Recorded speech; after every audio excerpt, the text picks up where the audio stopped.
Hello world! In today's video, I'll be discussing the example application code which is required for your Gigabit Ethernet DMA functionality. This is part 2, which is the final part for this two-part series. In part 1, I have covered the basics of the Ethernet-based DMA. And if you want to understand the Gigabit Ethernet functionality in general, including the creation of the Vivado project and execution of SDK code and everything, then in that case I have made another 4-part series, so do check that out first because it will set up the base for this series. So I have put the links, all the links in the description below, so do check all of these and then come back to this one. So in case of Gigabit Ethernet DMA, the first thing that we need to understand is the DMA interrupts. Whenever your Gigabit Ethernet device transmits a frame, receives a frame, or has some error condition, it asserts an interrupt signal, which is called as IRQ, to the generic interrupt controller, which is your GIC. I'll call it GIC for now. And this basically generic interrupt controller, as the name itself suggests, it gets interrupts from all across. It gets interrupts from input-output peripherals, from PL, and depending on the priority, then it'll send out the request to the CPU, whether to address this interrupt first or last and everything. So then it'll send out the request to CPU, and then the CPU will then invoke a specific ISR. Specifically, we are discussing DMA, so there's only one ISR which is always invoked in case of either of these three conditions. And this is a little scary diagram which is given in your Zynq manual, which I think is a little overwhelming for a beginner. So I've tried and simplified that over here. And the same points are discussed that I just stated a few seconds ago. And once the ISR is invoked, now as I said, there's only one ISR which is invoked in either of these three conditions. So once this ISR is invoked, we need to find out what exactly has occurred, whether we've received a frame, we've transmitted, or whether there's an error. So there's only one master interrupt handler which performs the specific interrupt processing for the device. But there is a gem register which holds like the values which will decide which condition has occurred. So if you read the gem register in the ISR, you will decipher what out of the three has occurred, whether you've transmitted or received an error. So after you read that, then you can decide and call callback handlers for either of these three conditions. If it is transmission, you call the send handler. If it is receiving of the data, you call the receive handler, and for error, the error handler. What exactly the function consists of, let's see that. Like the send handler, what does it consist of? So the basic thing is that it has a counter which keeps a count of the number of frames that are transmitted.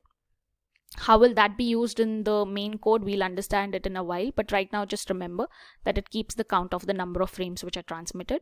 In case of Rx handler, it is frames Rx, which keeps a count on the number of frames which are received, and error handler will keep a count on the number of errors received, and also it will digest the code and try to decipher what type of error has occurred depending on the code that it gets.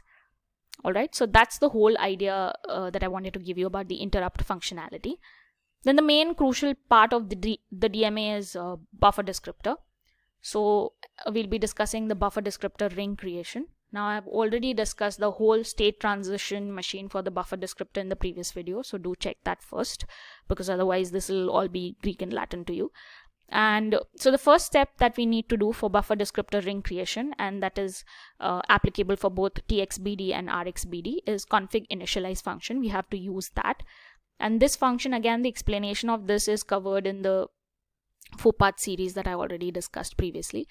And this function right now, what it will do is it will create an XE-MACPS struct for us, which will contain by default 2 pre-allocated buffer descriptor rings, one for TXBD and another for RXBD. Now, just having the ring does not suffice. You also need to know how many buffer descriptors will be there in each of the rings. So that's the next step, that is creation. Using the BD ring create function, we can specify the number of buffer descriptors that we would like in that particular ring, and that count is kept in the RXBD count variable. It creates a ring of that many count, and then after this step, the buffer descriptors exist in the memory but without any content in them, and they are all in free state. So the next step is obviously to add some content to them, and that is done by using a template which is cloned to all the buffer descriptors in a ring using the BD ring clone function. And buffer descriptor ring is in free state, but now it will have content in place, the content of the template. And then you can also set the wrap bit, and you can set the used bit and all the possible bits that you want to. And these bits again are discussed in the previous video. Please check that so you will understand this better. Once this is done, now you're ready to allocate the buffer descriptors. So you've created them, and you know how many of them are there, and depending on how many you want to allocate, you can pass that value in the second argument of this function. Let's say I'm interested in allocating 1 out of the 10 that I've possibly created. So I can always specify how many I'm interested in creating. First of all, how many I want in the buffer descriptor ring and how many I want to allocate. Alright, so here we have requested 1 to be allocated, and this function will always check whether we have that many number of free buffer descriptors in the ring as are requested in the second argument of the function. That is 1. So hopefully if one of them is there, because you can't have a ring which is of 0 buffer descriptors.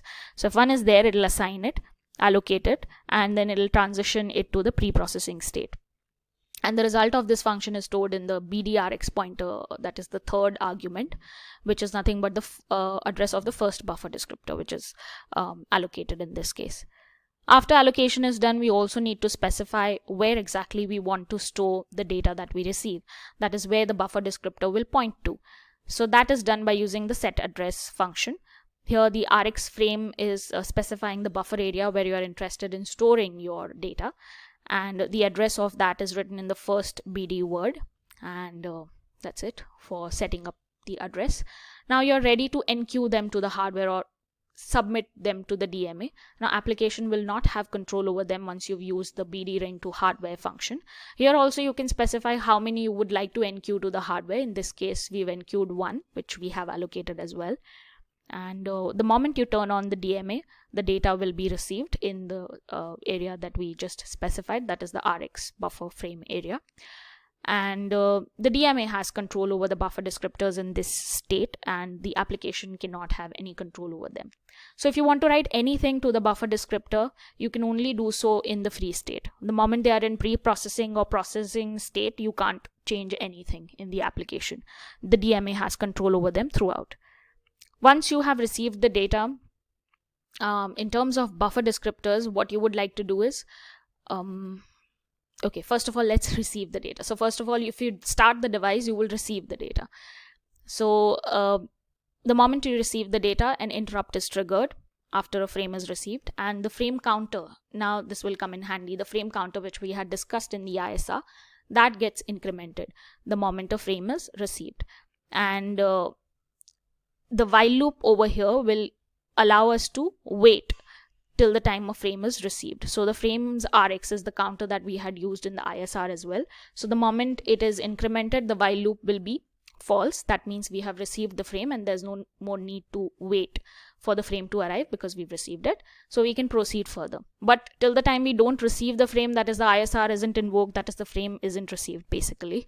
The while loop will allow us to wait. So it is for your busy wait basically.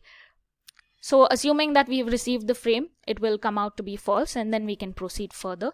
You can process the frame, you can do whatever you want with the frame, but in terms of buffer descriptor, what you would want to do is, you would want to reclaim the buffer descriptor so that you can free it later. So to reclaim it, this is the function BD ring from hardware function that you use to get them back from the DMA. And the num RX buff will hold the value of the number that is processed by your DMA.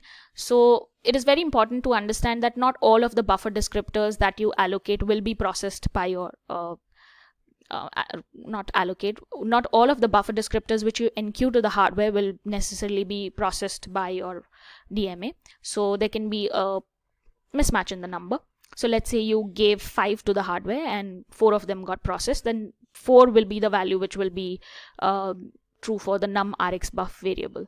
Okay, so here we are specifying in the second argument how many we had enqueued to hardware. So num RX buff will contain how many actually got processed. And if ownership bit is true, set for all of them, that means all of them got processed. Then that is the number that we had enqueued, all of them got processed. Then the next thing that you would want to do once you have reclaimed them is you would want to free them. So you use bd ring free function in order to free the buffer descriptors.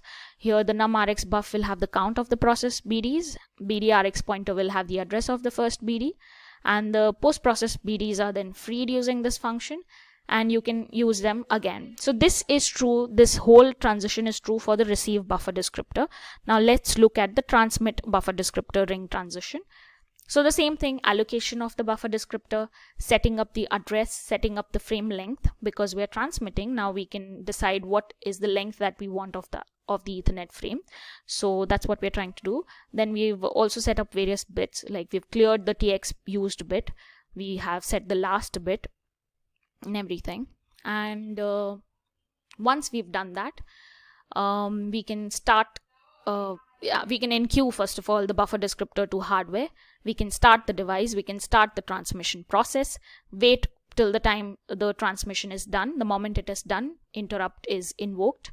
Interrupt occurs and ISR is invoked, and frame TX counter is incremented. The while loop will then be false, so it will no more wait, and you can proceed with the rest of the code the moment the transmission has happened. So the next thing that you would want to do with the buffer descriptor is reclaim it. So that's what we are doing with the from hardware TX function. And after that you would like to free it. So that's what we are doing in the last function. So it's almost the same thing applies to the transmit buffer descriptor ring transition as well. So I hope that both of these things are very, very clear. So this is the whole code which is used for your DMA transaction. The rest of the code I have discussed in the 4-part series, so do check that. And the last thing is the queue pointers. Again, queue pointers, I've explained what they are and everything in the first video, part 1 of the DMA series. And what basically these two functions are doing is they are programming your queue base address so that your TX and RX for the DMA, that is the DMA transactions, can be enabled. So for that you need to use these two functions. And yeah, that's it for the DMA functionality. I hope you found this video helpful, useful, whatever. So if you did, then please like this video and do check out all the other videos that I've specified for this series, because it's very, very important to understand the whole of the Gigabit Ethernet functionality. And then if you've understood the core, that is the DMA, which is the heart of this functionality, then you can do more advanced processing and everything on this, and you'll be ready to do advanced things related to Gigabit Ethernet functionality. So like the video, share it, and comment down below if you want to know something specific, like how to print the data, receive data on the screen, and all these things. If you want to know specifically something like that, then please comment down below, and I'll continue making more such FPGA related and embedded systems related videos. And I hope you enjoyed watching this, and bye world.